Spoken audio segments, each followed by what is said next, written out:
भोपाल से खबर है, जहां भोपाल पहुंची दो बहनों ने अपनी आप बीती सुनाई है। यूक्रेन में पाकिस्तानी छात्रों को अपना तिरंगा ही बचा रहा है। यूक्रेन से भारत लौटी मिली तिवारी और मुस्कान तिवारी ने ये बात बताई है। भारत को लेकर वहां माहौल बेहद सकारात्मक है और हाथ में तिरंगा लेकर निकलने पर कोई कुछ नहीं बोलता है। तुर्की और नाइजीरिया के भी छात्र तिरंगा लेकर सुरक्षित स्थानों तक पहुंच रहे हैं।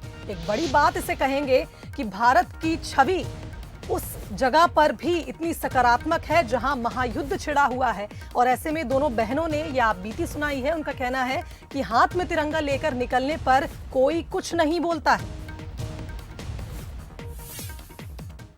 चलिए, इस खबर पर हमारे साथ संवाददाता सूरज लाइव जुड़ गए हैं, उनका रुख कर लेते हैं। सूरज, दो और छात्र भोपाल आ गई हैं और ये खुशी की बात है कि भारत के लिए इतनी बड़ी बात उन्होंने बताई है कि वहां पर इतने नकारात्मक माहौल में भी भारत को लेकर माहौल बेहद सकारात्मक है।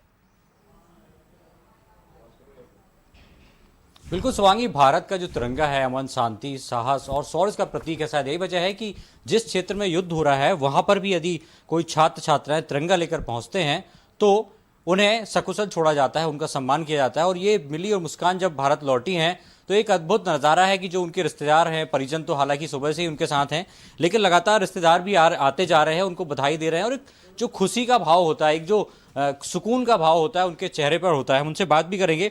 मिली, आप बताएं किस तरीके का वहाँ पर माहौल था जब आप पिछले एक हफ्ते से यूक्रेन में फंसे हुए थे? जी, एक जिस दिन इन्वेजन शुरू हुआ 24 तारीख को, उस दिन से पैनिक सिचुएशन बहुत ज़्यादा बढ़ गई थी।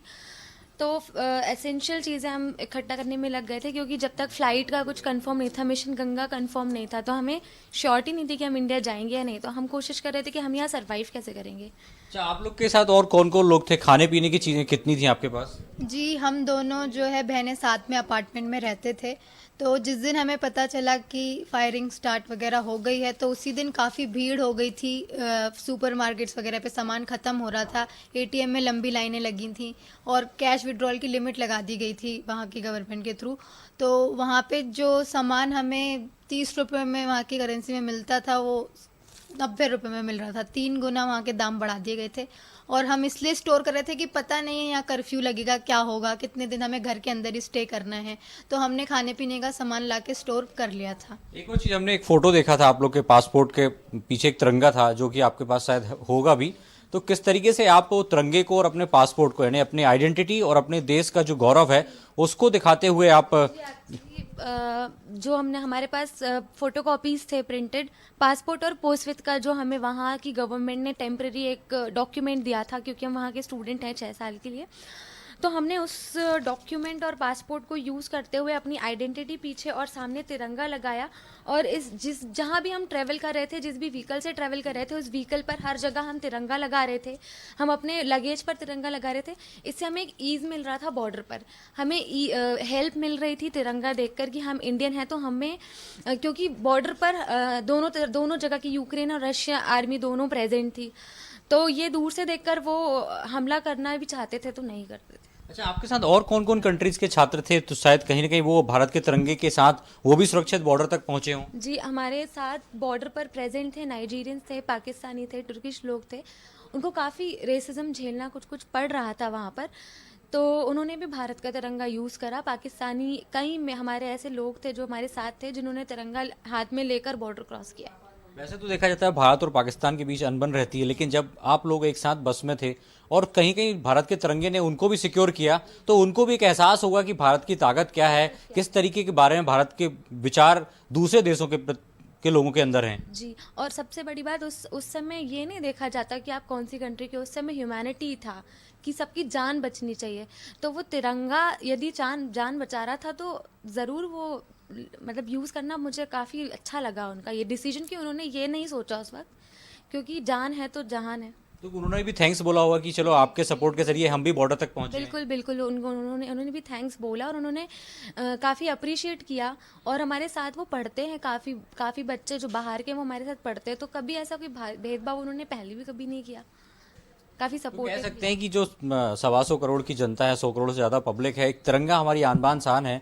चूंकि विश्व जो यहाँ पर युद्ध चल रहा है, ऐसे मौके पर भी यदि तिरंगे का सम्मान लोग कर रहे हैं तो कहीं ना कहीं हमें एक प्राउड होना चाहिए। जिस तरीके से नाइजीरियन जो मेरी फ्रेंड थी, उनके गवर्नमेंट की तरफ से रेस्क्यू मिशन अभी नहीं चालू किया गया था, तो वो भी बस में बैठ के, जिन बसों में आगे इंडिया का फ्लैग लगा था उनमें बैठ के आए हैं। उसने बहुत तारीफ़ करी, उसने बोला कि आपका इंडिया का प्रेसिडेंट इतना स्ट्रांग है कि आपके सिर्फ फ्लैग की वजह से आप लोग को इतने ईजिली बॉर्डर से क्रॉस कराया जा रहा है। तो हमें बहुत प्राउड फील हुआ था ये जानकर, और हाँ, बिल्कुल हमने फ्लैग से उन सबकी हेल्प कराई हमारे साथ। ये मैं दिखाऊंगा, आप सहयोगी से कहूंगा दिखाएं कि ये तिरंगा बना हुआ है और ये हाथ से पेंसिल से यानी जो स्क्रैच होते हैं उससे बनाया गया है, ताकि यदि एक आइडेंटिटी भी है और उसके पीछे जो है इनका पासपोर्ट है, जी ताकि यदि जब जो वहाँ के अधिकारी हैं, जो एम्बेसी के अधिकारी हैं, एमिरेट्स अधिकारी, वो पासपोर्ट भी चेक कर सकते हैं। और इसके पीछे तिरंगा बनाया है ताकि कहीं भी कोई ऐसी स्थिति होती है तो भारत का तिरंगा देखकर वो उन्हें बॉर्डर तक पहुंचने देते हैं। तो आप बॉर्डर से कितनी दूर थे जहाँ पर युद्ध हो रहा है, उससे कितनी, किस एरिया से? जी मैं ओडेसा में थी और हमें रोमेनिया बॉर्डर क्रॉस करना था और लगभग 1000 किलोमीटर था हमारे यहाँ से। तो हमने पूरा 1000 किलोमीटर एक बार में तय नहीं करा। पहले हमने यूक्रेनियन बॉर्डर क्रॉस की, फिर हम मालदोवा आए। मालदोवा में हम एज ए रिफ्यूजी 2 दिन रहे, फिर हमने मालदोवा बॉर्डर क्रॉस करके रोमेनिया एयरपोर्ट गए। एयरपोर्ट पे हमें एम्बेसी की मदद मिल गई। लेकिन जब युद्ध होता है तो अंदर एक डर होगा कि पता नहीं हम अपने देश जा पाएंगे नहीं जा पाएंगे, लेकिन जब तिरंगे के साथ आप आगे बढ़े और जब वहां से अधिकारियों ने छोड़ा होगा, जो रूस के सैनिक होंगे उन्होंने छोड़ा होगा, तो कहीं ना कहीं एक शांति का भाव होगा कि हाँ अब हम शायद धीरे धीरे आगे बढ़ते जाएंगे और हो सकता है हम घर भी वापस जाएं। जी जी, काफ़ी प्राउड भी था और काफ़ी तसल्ली मिल रही थी इस चीज़ को लेकर कि हाँ हम सिक्योर हैं, हमारे हाथ में तिरंगा है, हम सिक्योर हैं।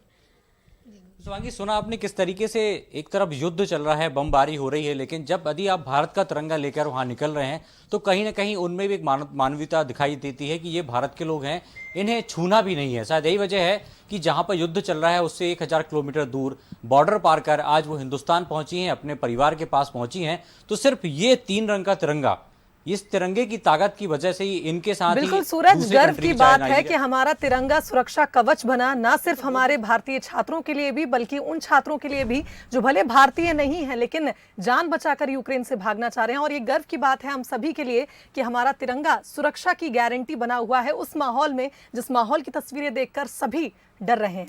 इसी के साथ इस बुलेटिन में फिलहाल इतना ही। आप देखते रहिए बंसल न्यूज।